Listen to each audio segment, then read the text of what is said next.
Hi, this is Kelly with Two Broads Talking Politics. This is the first in what will be a series of episodes highlighting the Chicago mayoral election. The election will take place on February 26th, 2019. There are currently 21 candidates running. Tonight we will be speaking with Paul Vallas.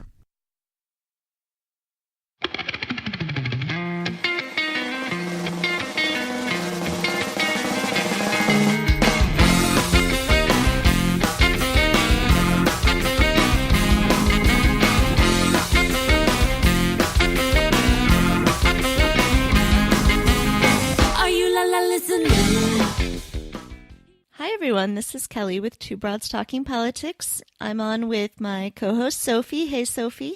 Hey, Kelly. And today we are joined by one of our Chicago mayoral candidates, Paul Vallas. Hi, Paul. Hi, how are you? Great.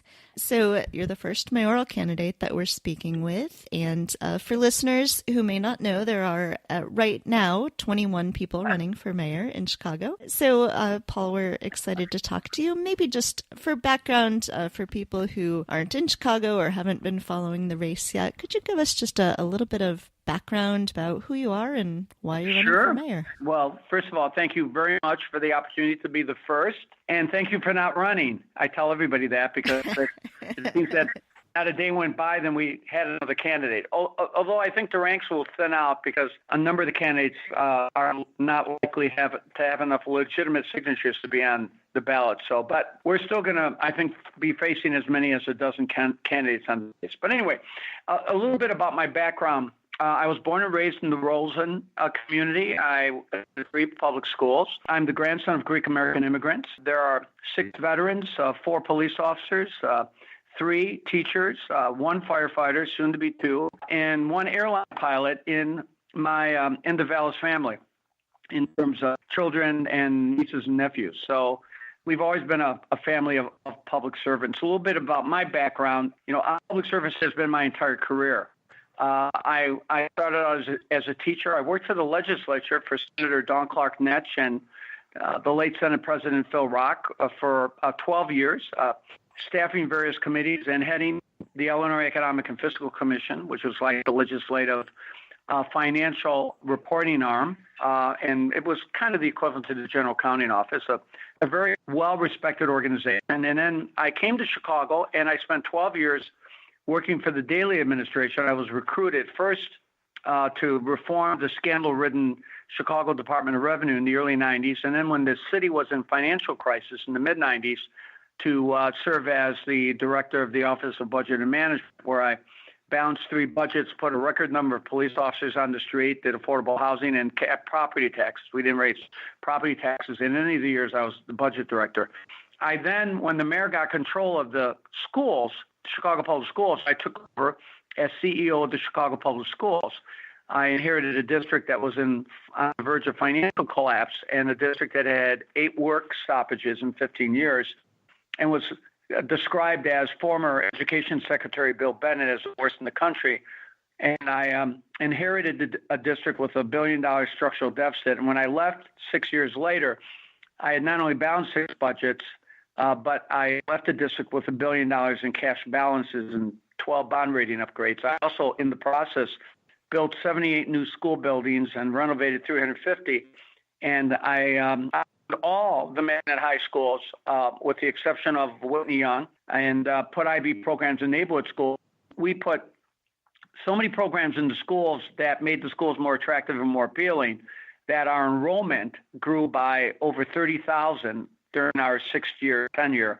And let me point out that in the last 4 decades, the only 6 years that the district has seen a growth in student enrollment was the 6 years that I was superintendent. So I spent those 6 years in Chicago, and then I decided to challenge the political organization by running for governor against Rod Blagojevich. And of course, in that race, despite the fact that the political establishment worked against me, I only lost by 1.5 percentage points. And of course, I went on to other public service challenges, and Rod Blagojevich went to jail for at least 14 years.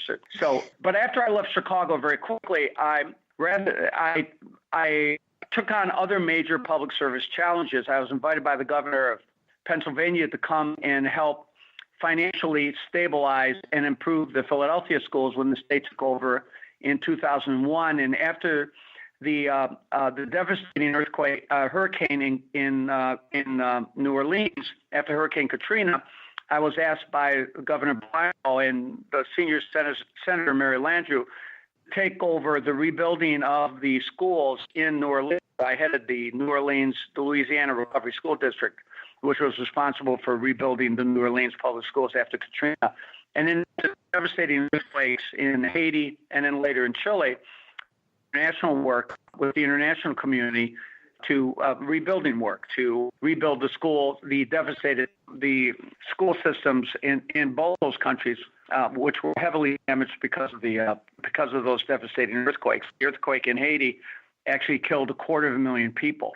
And so I did international relief work like that before returning to the United States to work for the Justice Department and Sally Yates in revamping education and occupational training in the federal prison system. At the time, she was the Deputy Attorney of the United States, later became the Attorney General. And then the last school district I had responsibility for was, once again, invited by the governor of Connecticut to come in and to financially stabilize and rescue the public school system that was on the verge of bankruptcy. Well, the state took over the school system, and they invited me to come in and develop a strategy for stabilizing the system. So you see a pattern here.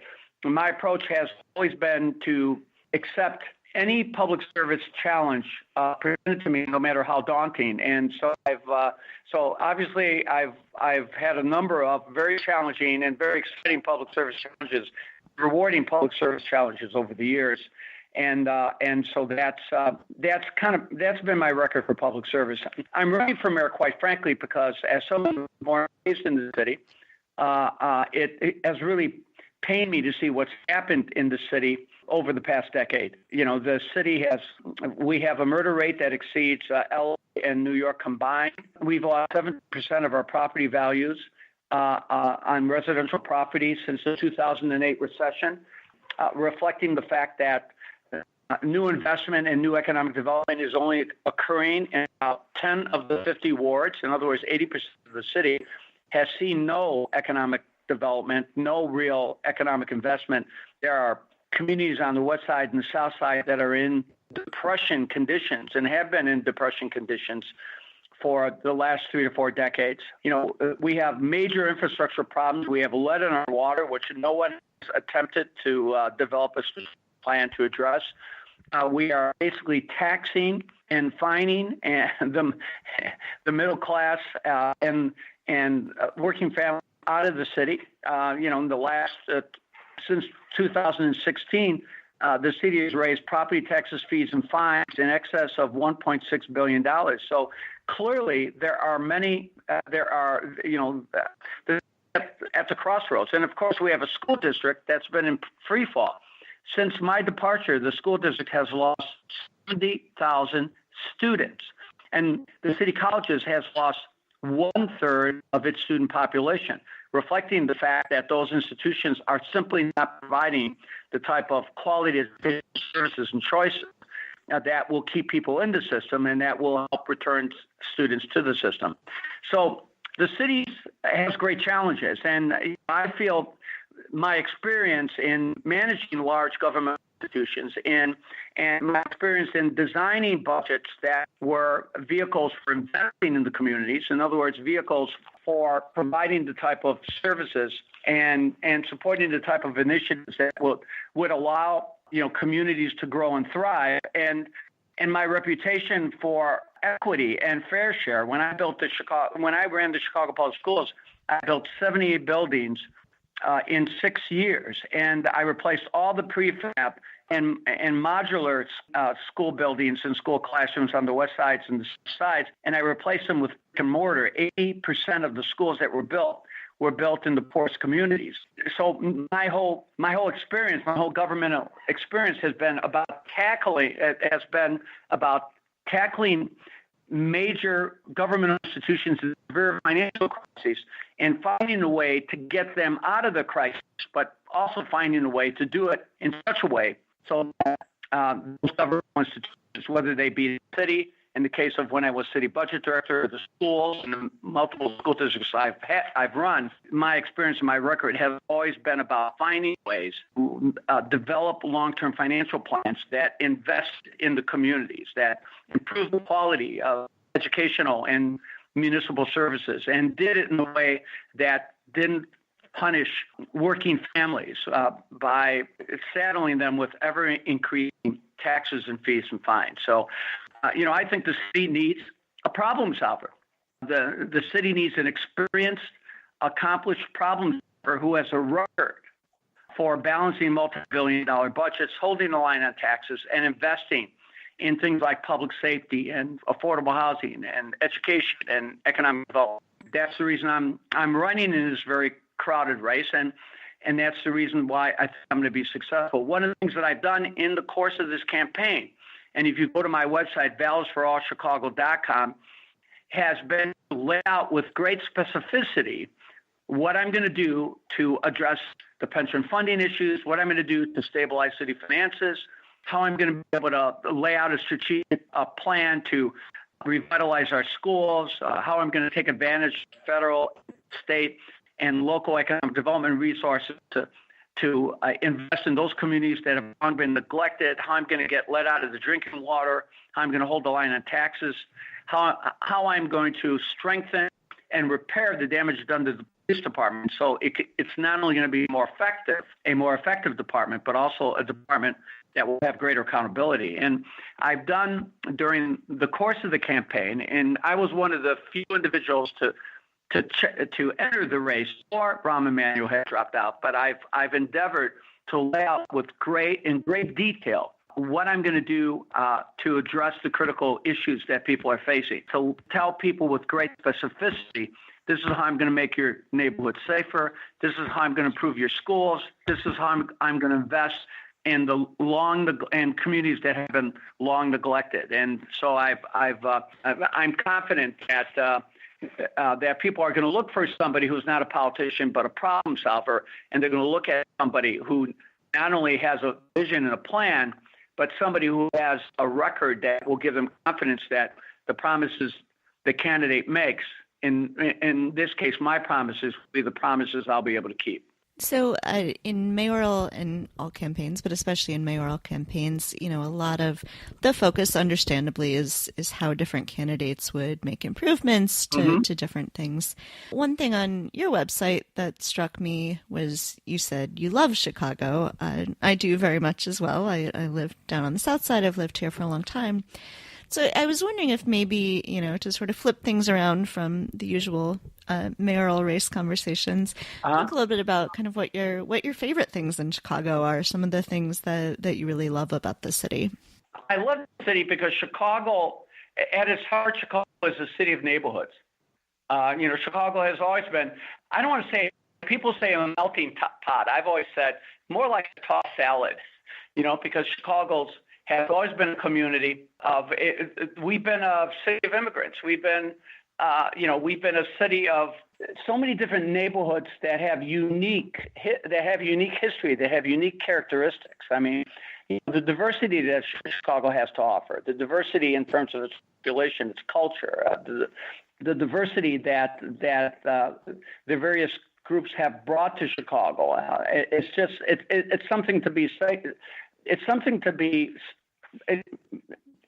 enjoyed. It's something to be celebrated. So I've always thought that that's one of the city's strengths. That that we have so many diverse communities with all of who bring something really special and unique to the city. And I always think that it's been one of our advantages. It's been a distinct advantage vis-a-vis many of the other large urban centers. So so I think those are the things that have stood out. In terms of individual things that I enjoy in the city, I mean, I'm a White Sox fan, so I'm on the South Side. I hope that doesn't cost me votes on the North Side. I'm a Sox fan too. I know. What can I say? You know what I mean? I've always been a South Sider, true blue South Sider. Although I've been a a Cubs supporter, but my heart has always been with the White Sox. Being a product of the Greek American community, I've always been in love with Greek town. I love our pizza. I love the diversity of our food, of our restaurants and the diversity of our food offerings. Having worked in so many places in Haiti and Chile, and obviously I also even spent time in the Sudan, at the invitation of the international community to come in to talk about how the country could be brought together around investment in education. I've clearly experienced diversity of communities and societies and individuals from every walk of life. And I think, in Chicago, you can find every community: the Indian community, the Pakistani community, the Greek community. There's every community brings value and makes great contributions to the city. Yet so many of these communities have been able to retain their own identity and kind of their own characteristics. So I've always said this about the Greek community. The Greek community has always been a community that has made major contributions to every city that the Greeks have migrated to, that the Greeks have settled in. Yet they've been able to make their contributions while maintaining their identities, and you see that in the Chicago in Chicago's communities. You see that in Chicago's ethnic neighborhoods. So I think it's one of our great strengths. So you obviously have a lot of experience with education, especially in Chicago. The Chicago public school system, as you noted, has had some serious problems recently. What are some of the sort of immediate fixes that you would like to see with CPS? Well, let me tell you what happened with the Chicago public schools. I think what happened with the Chicago public schools was politics trumped policy. And you saw it. When I ran the Chicago public schools, I took all the construction projects out of the political public building commission so that I could really competitively and fairly bid the contracts, so that I could do minority and women-owned business set aside, so that I could prioritize making sure that individuals hired to work on construction projects and got contracts were reflective of the community. And in the process, we created great competition, and we were able to, in effect, use the school district's purchasing power to not only build schools and to improve educational programs, but also to create economic opportunities in the community. Well, a year after I left, they pulled all those contracts, brought them back into the public building commission. They're paying 3 times the amount of money per school. Suddenly, the dollar is not going as far. So suddenly, instead of maintaining school buildings go into disrepair. When I was CEO of Chicago Public Schools, I not only built 78 buildings, I did over 30,000 renovation projects, and I completely and comprehensively renovated 350 schools, ceilings, windows, tuck pointing. And I did it because we were competitively bidding contracts. We were getting the best. We were awarding contracts based on the best and most responsible bid, and we were able to, in effect, do a lot of work and stretch the dollar very efficiently. The district, over the last 15 years, most of the buildings are in serious disrepair. And they're all talking about building new schools while not repairing and renovating old schools. They're always talking about closing buildings while at the same time talking about opening new schools and new buildings. So I think the district kind of lost its way, and it's reflective in the constant turmoil that you've seen in the district. In addition, I think the city got away from a strategy that we developed in 1995, which was to not only expand more magnet school options, because Whitney Young was the only magnet high school when I came in, the only legitimate magnet high school. Lane Tech was considered to be a magnet school, but Whitney Young was the only pure magnet high school. Well, I opened magnet high schools in every region, and I International Baccalaureate programs and neighborhood schools and World Language Academy programs and Advanced Math and Science Academy programs. And we even opened up a series of military academy high schools. The objective was to put magnet programs in neighborhood schools so that those neighborhood schools were attractive. I mean, I remember back in 1995, no one wanted to send their kids to Taft or Curry or Prosser or Sen. Today, they want to build a new Taft. Today those schools are at capacity because we put programs in those high schools to make those high schools more attractive. And I think when I left, they abandoned that approach. They abandoned that strategy to really put the type of programs in those schools to make those schools more attractive, to make sure that there was equitable allocation of resources for each school, to make sure that those neighborhood schools were community centers, that they provided social service supports. They linked the schools to social service providers so that they could provide the additional supports that some of the poor students would need, to put B programs and advanced math and programs and gifted and accelerated programs in neighborhood schools. So all those schools were attractive. So if you couldn't get your child into magnet school, the neighborhood school you were sending your child to had type programs, and then provide the type of intervention services. Like when I ran the schools, we had 180,000 students in school 2 hours a day, longer than what was required by state law.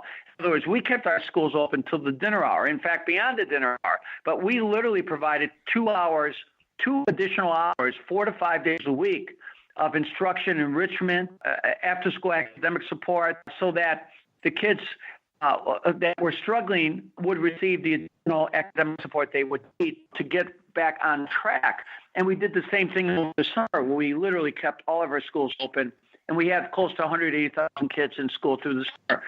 Somehow they abandoned all those initiatives. They forgot that the way to grow the district is to make sure that neighborhood schools have the type of programs that are going to make the schools attractive for individuals who have the means to go somewhere else if those schools are not appealing enough, and by the same token, to make those schools more attractive and improve educational offerings for those children who have no alternatives than their neighborhood school. And I think it was reflected in the fact that we literally, when we came in 1995, the district had lost 110,000 students over the previous 15 years. And when I left, and 6 years later, the district had grown by over 30,000 students. Since my departure, the district has lost 70,000 students. So I believe that the district lost its way. You mentioned earlier Chicago facing some issues with their water. I know that we've heard this from other Chicagoans and from other Chicago candidates for Chicago races. I'm wondering if you can talk a little bit about your specific plan to help Chicago deal with those issues. Well, let me just say that I'm paranoid about environmental issues. I always have been, about what I drink, what I eat. When I was very young, I had a problem with acne. Fortunately, it didn't scar, but so at a very young age, I began to monitor everything I would eat. I wouldn't eat fried foods, chocolate, sodas, whatever. Incidentally, none of those things did anything to improve my acne. Fortunately, I grew out of it. But the point here is I always grew up very, very conscious of what you ingest and just being paranoid about contaminants and things like that. And that was driven home with my work internationally. My work internationally put me in the hospital twice. The second time with an E. coli type infection that I still have never fully recovered from. And so again, for contaminant, for bacterial infections from the drinking water, even though I wasn't drinking the water. So at the end of the day, but the water gets into your system, or the contaminants or the bacterial infections get into your system. So I've always been, obsessed with this idea of clean water and healthy foods, et cetera. So clearly, I mean, up until 1986, lead pipes were mandated. We were still mandating the use of lead pipes. And so clearly we have a problem with lead in the drinking water. And the problem has been complicated in recent years by the mayor's plan to replace the decaying main lines. And in the process of replacing those decaying main lines, they in effect disturb or destabilize the connecting lines between the houses and the apartment buildings and the water mains. And what that does is that loosens up the lead, and the lead gets in the water. And the city for the better part of the year was withholding information on the tests that they were doing of certain homes that were connected to these main lines, and they discovered that the majority of homes tested had levels of lead that were considered by federal standards to be unacceptable. They exceeded federal standards for the amount of lead that should be in the water. Let me say this: I don't care what the federal standards are. There is no safe standard for lead in the water. Water has to be lead-free. So even these federal standards are, in my opinion, bogus. So clearly you have a problem that needs to be addressed, and the city's been ducking it. And of course, I've been complaining about this since I announced back in April. So what I did was I laid out a plan. It was basically a 3-point plan. The first thing was for them to go in and to aggressively test the water of apartment building, of homeowners, apartment buildings, etc., businesses, food services, schools, and to prioritize the testing of those entities or those facilities that were connected to main lines that were being replaced. So where the main line replacement is occurring, we should automatically test the homes, the apartment buildings, etc., that are connected to those main lines for lead contamination. So we need to be transparent. We need to go out there and test, and we need to get the test results in a timely manner. Second thing is we need to identify and pre-qualify vendors and contractors who have proven effective filtration systems. And then we need to make those filtration systems available to households, available to apartments, available to business entities restaurants, et cetera, schools, et cetera. The whole idea of early childhood education centers, daycare centers. So we need to identify what the best filtration systems are, and we need to make those filtration systems available. And I believe we can do that within our existing financial resources. I believe by allocating a portion of the developer fees that we generate, that the mayor's been awarding to politically connected supporters over the past couple of years, as for a while he was gearing up for his election by earmarking a small percentage of TIF revenues. There is no reason why we can't purchase these devices and make these devices available to any homeowner or any landlord whose water has tested positive for lead, and for those homeowners who cannot afford the filtration systems, and they vary in cost from $100 to $1,000 for those who can't afford it. They could repay the city over time, or we could simply waive the price altogether. But we should expedite the installation of filtration systems, because not everybody can afford to go out there and buy bottled water. Poor families, working families, bottled water can be very expensive over time. So the bottom line is we need to make the filtration systems available. And then the third thing is we need to create an environmental, what I call a neighborhood environmental protection fund, and which would be a fund that would be used to provide financing for the replacement, for the infrastructure investment needed to make homes, make apartment buildings environmentally clean, environmentally safe, with a priority given the water. And what that would mean is the city would seed that fund with money, and that money would be used to provide financing for homeowners and landlords who wanted to replace their connecting pipes with the main line. And, the financing could be in the form of a loan. It could be in the form of a grant. It would really all depend on the financial health of the homeowner, or for that matter, of the landlord. So, we could provide various levels of financial support tied to one's ability to pay. In some cases, through that fund, somebody could access the money to do the lead pipe replacement, and they could, in effect, pay for the cost of that replacement over a period of 5, 6, 7, maybe as long as 10 years. So the objective here is to create a fund that will provide the money needed to actually do lead pipe replacement.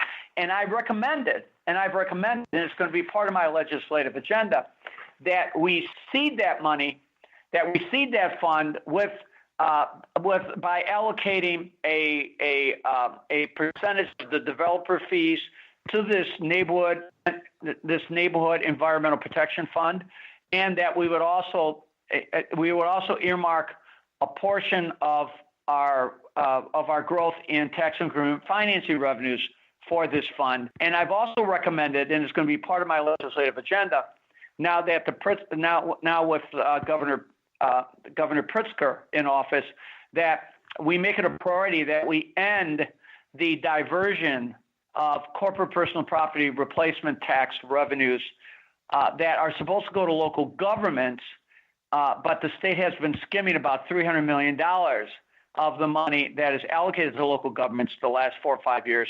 That we work to get that money restored. That is money that's supposed to go to counties and municipalities. Chicago historically receives about $100 million. About $100 million has been diverted from the city and the schools, and the ending of that diversion would give us additional money that we could then use to seed that fund. So what we would now have for the first time in the city is an neighborhood environmental protection fund that could not only help homeowners and landlords finance lead pipe replacements. They could finance the type of remediation to get lead to get mold, to address the issue of mold, or for that matter, lead paint houses. It's just not only lead in the water; it's also it's also lead paint. It's also lead in the air. You're ingesting lead in many homes that have not been repainted, and there are lead contaminants in the homes that need to be addressed too. So the idea here will be to create a permanent conservation fund that would provide, or environmental protection fund that would provide homeowners with the investments that they need to make their homes and to make their apartment buildings environmentally safe and secure. What would you recommend to Chicagoans as they are trying to sort through all of these candidates? What are some of the ways that you think people should be thinking through who they'd like to vote for? Well, I think people should go to the websites and see what they're proposing. I mean, I've gone to some of the websites, and I swear, they're strong on slogans and they're short on details. For example, at the City Club a month ago, a number of candidates have presented at the City Club. I presented a plan on how I'm going to balance the budget, address the pension funding issue, as well as other city long-term financial obligations, and at the same time, structure a budget that will enable us to cap local property taxes, not for 1 year like Daley has talked about doing, but permanently. So what I've done, what I did, and it's on my website, is lay out what my strategy would be to lay out a 5-year financial plan that would, in effect, allow us to meet our pension obligations, number one. Number two, allow us to make the type of investments in the community so that we could strengthen our public safety resources, so that we could invest in areas in communities that have long been neglected, so that we can address some of the issues that I articulated about getting lead out of the drinking water, dealing with some of the infrastructure issues. And I also laid out in great specificity how I would approach the issue of revitalizing the schools. And then as part of that plan, I laid out what I believe the city would need to do in order to allow us to address our financial issues, but at the same time do it in such a way so that we're just not punishing taxpayers without ever increasing higher property tax rates, or for that matter, without increasing the amount of money that we're charging when it comes to fees and fines. In fact, in my financial plan, in my 5-year financial plan, I point out that I'll be able to cap property taxes, impose a permanent cap on property taxes, so property taxes never grow more than the rate of inflation, or 5%, whichever is less, which means if you're in a gentrifying area and your assessed valuation grows because of investment that's occurring in the area, driving property taxes up. If the value of your property grows by 20, 30, 40%, you're never going to pay, because are never going to grow by more than 1 or 2 or 3% a year. And I've also laid out my plan to eliminate the red light cameras and to cap these fines that have been imposed on working families and the poor that are sometimes equal, that are sometimes many times the actual cost of the fee itself. You see it with the vehicle sticker. I mean, do you realize that up until recently, you could literally give someone 2-3 tickets a week for their failure to pay their vehicle sticker. So you would have somebody who had failed to pay the vehicle sticker suddenly stuck with, just because of the tickets and because of the fines, with $1,000, $1,200, $1,400 in money over the city. So the bottom line is, I think it's really incumbent on taxpayers to really look at what the candidates are talking about. When candidates talk about improving public safety, well, what are their specifics? I've laid out how I'm going to put more cops on the street so that we beat integrity, how I'm going to restore the supplemental units so we're not pulling cops from one neighborhood to another because we don't have enough cops to dispatch to the high crime areas of the city. I've talked about how I'm going to revitalize the school. I've talked about how I'm going to take advantage of the opportunity zone, tax incentives that are available and that do not require an investment of city resources, so that we can use those massive federal tax incentives to begin developing the poor communities on the west side and south sides. I've talked about how I want to earmark about 1/3 of all tax increment financing revenues so that we can use those revenues to invest in make economic investments in areas of the city that have long been neglected and aren't the beneficiaries of tax increment financing districts. So, I've really endeavored to be as specific as possible. This week, I'm going to be putting out my specifics on cannabis and how I intend to use the cannabis revenues to invest in the communities so that we are making the type of investments that can strengthen community-based social services, restoring mental health services, providing healthcare services, providing adult and occupational training services. There are communities in the city of Chicago, in the Rosen-Pullman area, over 50% of the men are in some phase of the criminal justice system with no skills, with no employable skills. Yet there's no training programs for them. It's almost impossible for them to get jobs, even if they were able to successfully complete training programs, because there's prohibitions on ex-offenders getting hired or getting employed, not only by the city, but a lot of times by independent contractors who then contract out with the city. So my attempt has been to respond to every problem or every issue that the public has presented with very specific solutions, and I'm confident that the turning voter is going to do their research and look at these candidates. And it's the age of the internet. It's the age of people can do their own investigations. They just don't have to take what they're reading in the newspapers or what they're or what they're seeing in these expensive political commercials. People can do their own research. So I'm encouraging people to look at the websites and look at what people are specifically recommending. I think that will distinguish me from the pack. And if our listeners would like to help out your campaign, how can they do that? Yeah, if people want to volunteer or learn more about the campaign, first of all, just go to my website on vallasforallchicago.com, and there's a section on the website that where people can just sign up, submit their name, and we'll get back to them. And and if they provide their name and address or email or whatever, what we'll do is our home phone, we'll have somebody from the campaign reach out to them. But our main campaign headquarters is at 621 South Plymouth Court, the South Loop. And so, people are invited to come to the campaign headquarters. And I think that would probably be the most effective way for people to reach out to us. Okay, terrific. Well, Paul, thank you so much for taking the time today to talk to us about your campaign and about your plans for the city. Well, I appreciate that, and I'm sorry if I was a bit long-winded. These are complicated issues, and they require, I never wanted to, I've always been one. I've always been about offering really concrete solutions, and that's the approach. I never want to be condescending to the voters.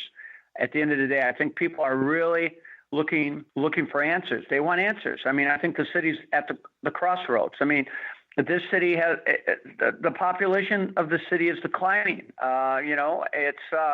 We've lost. There are communities that have lost 30-40% of their wealth when it comes to measuring wealth by residential property values. I mean, that is not the sign of a growing, thriving city. We're rapidly becoming the tale of two cities. So it's with the enormity of the problems that we're facing, it's really important that we elect somebody who can offer substantive solutions. And that's why I entered the campaign long before Rahm Emanuel made a decision not to run, and that's why I'm confident that at the end I'm gonna win. But I want to appreciate the time you've given me and the patience you've demonstrated in allowing me to provide answers that maybe went beyond the traditional soundbite or the traditional campaign sloganeering. Absolutely. Well, thank you so much. And I'm sure our listeners will be interested in learning more about you. So we'll put a link up to your website as well on our website. All right. Thank you so much. Bye-bye. Thank you. Bye. Thanks for listening to Two Broads Talking Politics. Our theme song is called Are You Listening? Off of the album Elephant Shaped Trees by the band Immunuri, and we're using it with permission of the band. Our logo and other original artwork is by Matthew Weflin and was created for use by this podcast.